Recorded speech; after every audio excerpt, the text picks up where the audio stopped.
கர்ப்ப காலத்தில் ஏற்படும் இரத்த சோகை. கர்ப்ப காலத்தில் ஏற்படும் இரத்த சோகை என்றால் என்ன? இரத்த சோகை என்பது உடலில் உள்ள இரத்த சிவப்பணுக்கள் குறைந்து காணப்படும் ஒரு நிலையாகும். இந்த இரத்த சோகை ஏன் ஏற்படுகின்றது என்று உங்களுக்கு தெரியுமா? இரும்பு சத்து, வைட்டமின் B12 மற்றும் ஃபோலிக் அமிலம் உடலில் இல்லாததால் பெரும்பாலான இரத்த சோகை ஏற்படுகின்றது. இரத்த சோகையினால் ஏற்படும் அறிகுறிகள் தலை சுற்றல், படபடப்பு மற்றும் சோர்வு போன்றவை ஆகும். கர்ப்ப காலத்தில் ஏற்படும் இரத்த சோகை கர்ப்பிணி தாய் மற்றும் குழந்தைக்கு மிகவும் ஆபத்தானது என்று உங்களுக்கு தெரியுமா? பிரசவத்தின் போது அதிக இரத்தம் கசிவது, குறைமாத குழந்தைகள் மற்றும் எடை குறைந்த குழந்தைகள் போன்ற சிக்கல்கள் ஏற்பட வாய்ப்புள்ளது.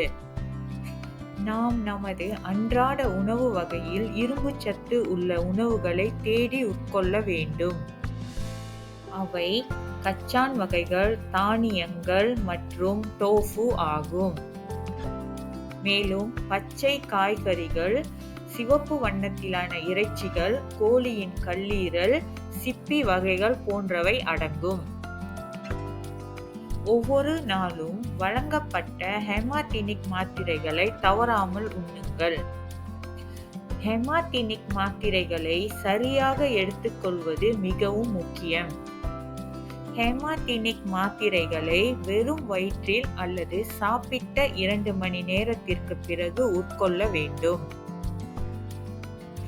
ஹெமாடினிக் மாத்திரைகளை சாதாரண நீர் கொண்டு உட்கொள்ள வேண்டும் அல்லது எலுமிச்சை மற்றும் ஆரஞ்சு சாறு போன்ற வைட்டமின் C பானங்களை கொண்டு உட்கொள்ளலாம். காபி போன்ற கெஃபீன் கலந்த பானங்களுடன் மாத்திரைகளை உட்கொள்ளக்கூடாது. தேநீருடனும் உட்கொள்ளக்கூடாது. மற்றும் இந்த ஹெமாடினிக் மாத்திரைகளை பால் அல்லது கால்சியம் மாத்திரைகளோடு சேர்த்தும் உண்ணக்கூடாது. இரும்பு சத்து மாத்திரைகள் குமட்டல், வாந்தி, வயிற்று வலி மற்றும் மலச்சிக்கல் போன்ற பக்க விளைவுகளை ஏற்படுத்தும்.